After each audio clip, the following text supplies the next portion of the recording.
आज ध्रुव भगवान को पाने के लिए निकल पड़े। जंगल में जाकर विचरण कर रहे थे। देवर्षि नारद जी ने देखा कि एक छोटा सा बालक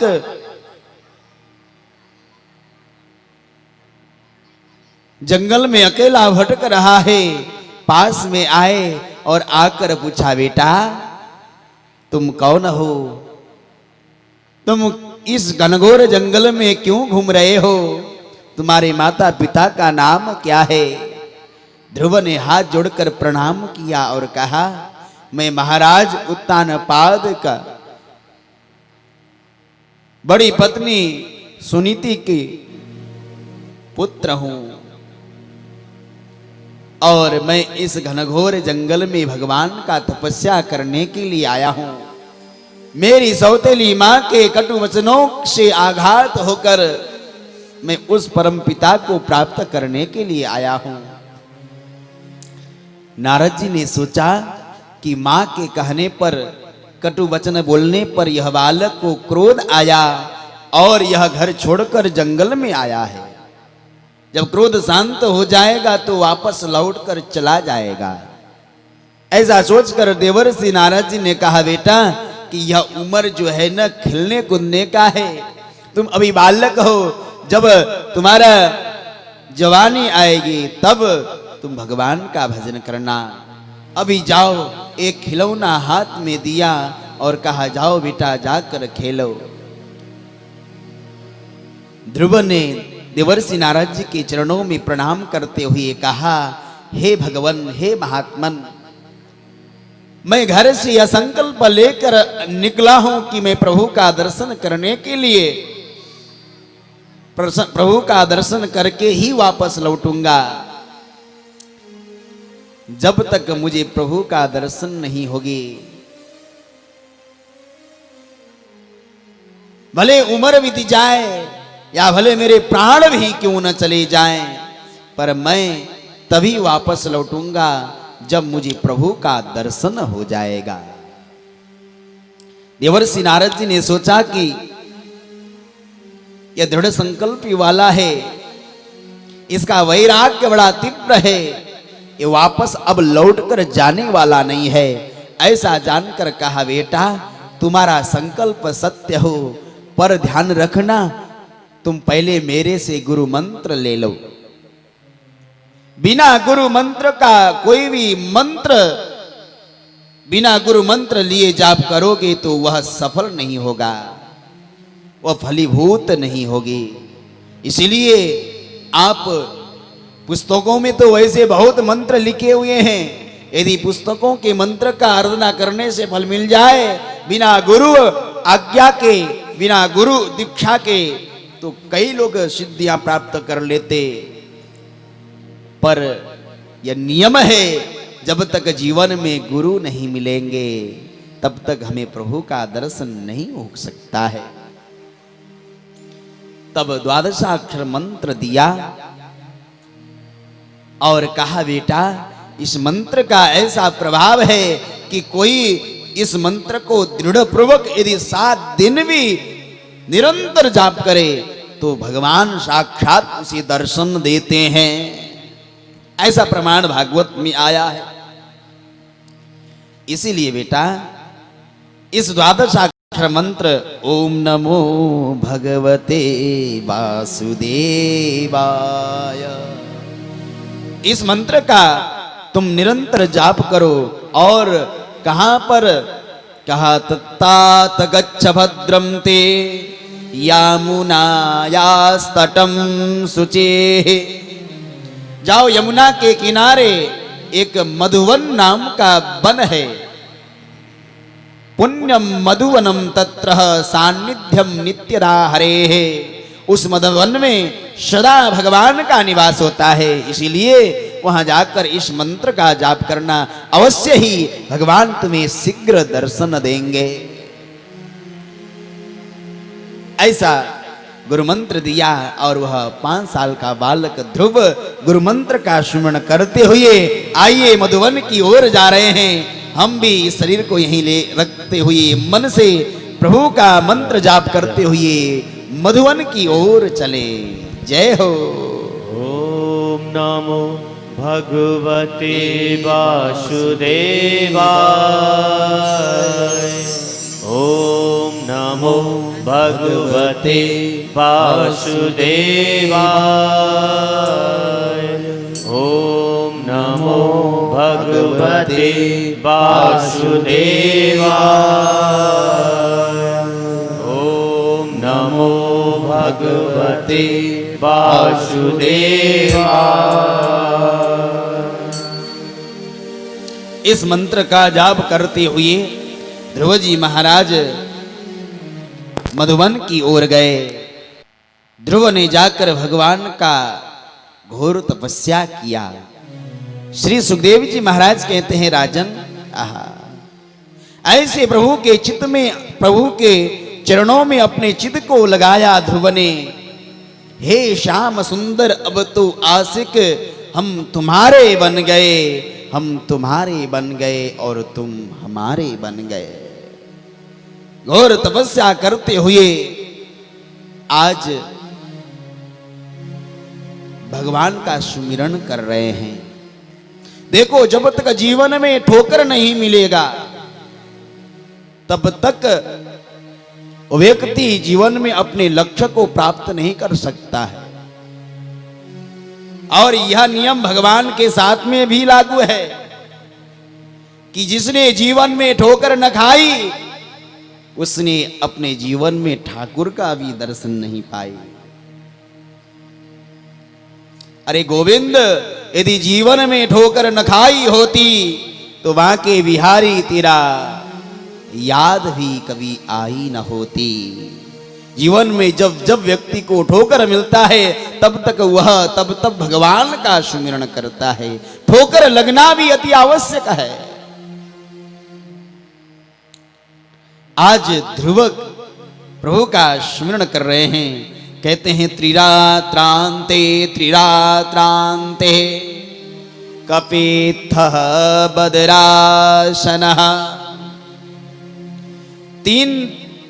एक बार भोजन करके, भोजन में क्या, बेर का फल खाकर 3 दिन तक बिना खाए पिए भगवान का भजन कर रहे हैं।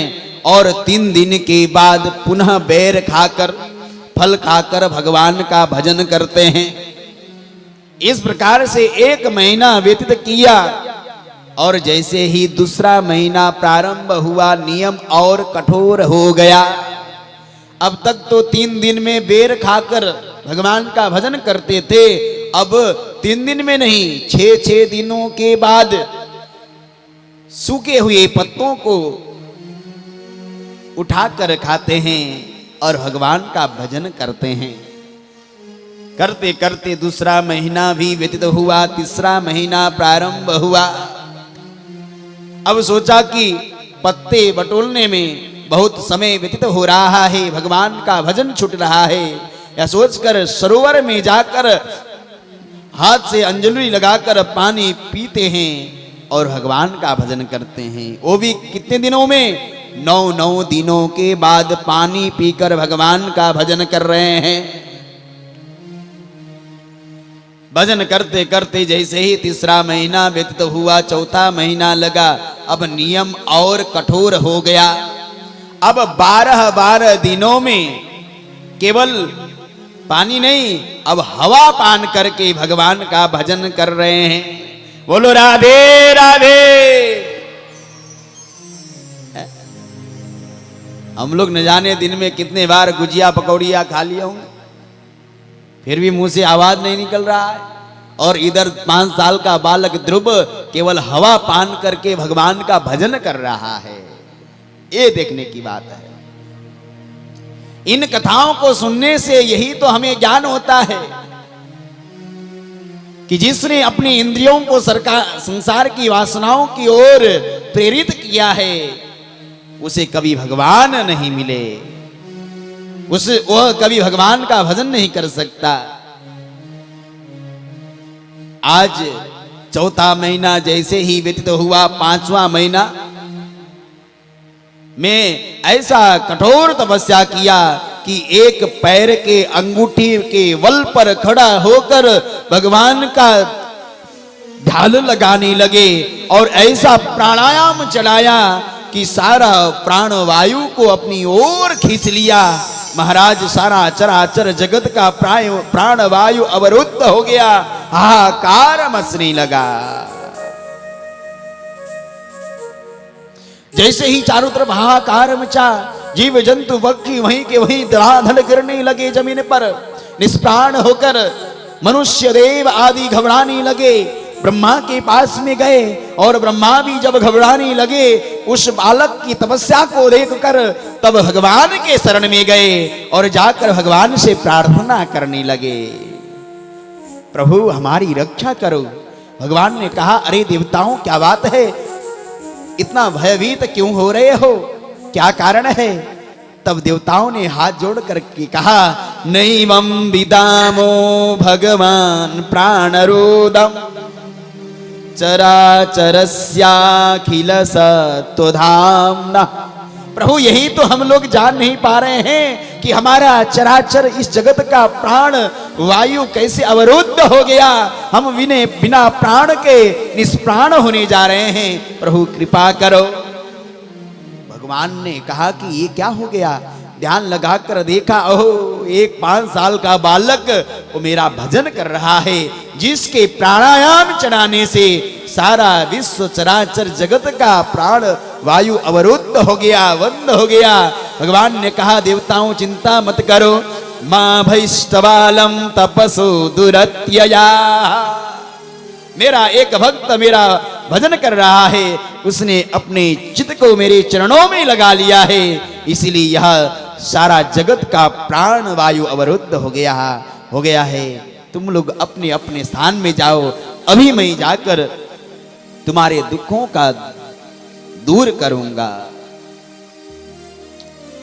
आज श्री सुखदेव जी महाराज कहते हैं, राजन भगवान ने सुंदर श्रृंगार किया और भगवान श्रृंगार करके आज भक्त को दर्शन देने के लिए नहीं जा रहे हैं।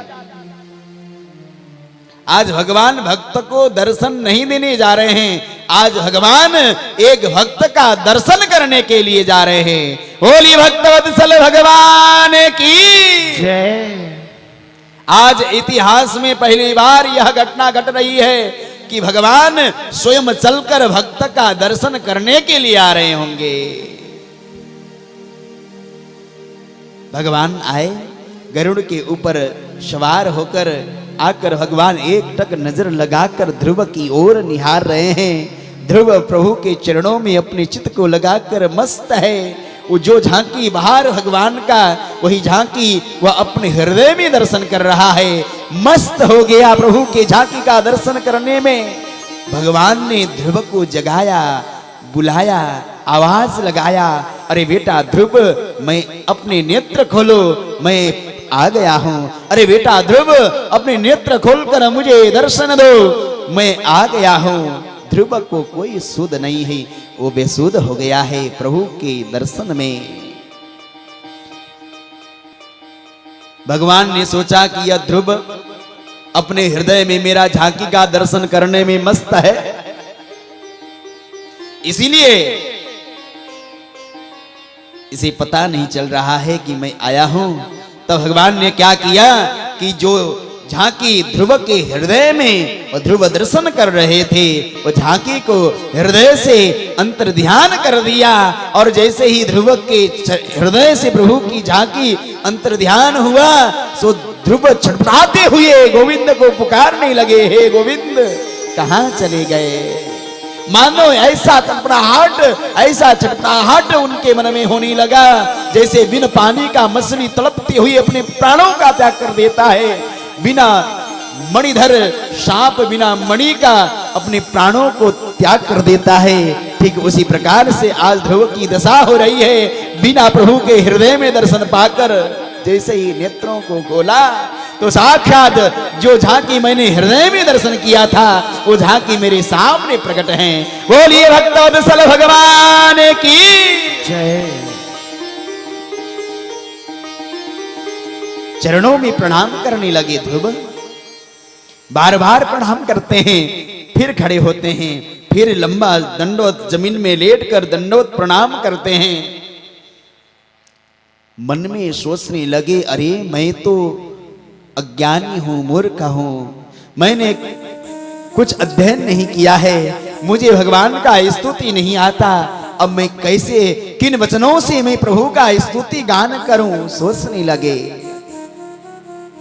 भगवान समझ गए, भक्त के मन में जो भी इच्छा प्रकट होता है, जो इच्छा करी हो मन माही, प्रभु प्रसाद कछु दुर्लभ नाही।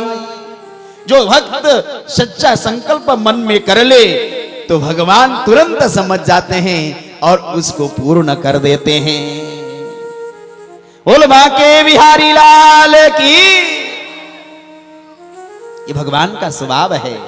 भगवान ने तुरंत अपने शंख, ज्ञान रूपी शंख को हाथ में लेकर हाथ से सो ध्रुव बालक के कपोल पर, कपोल यानी गाल पर स्पर्श कराया। पस्पर्श बालम कृपया कपोले।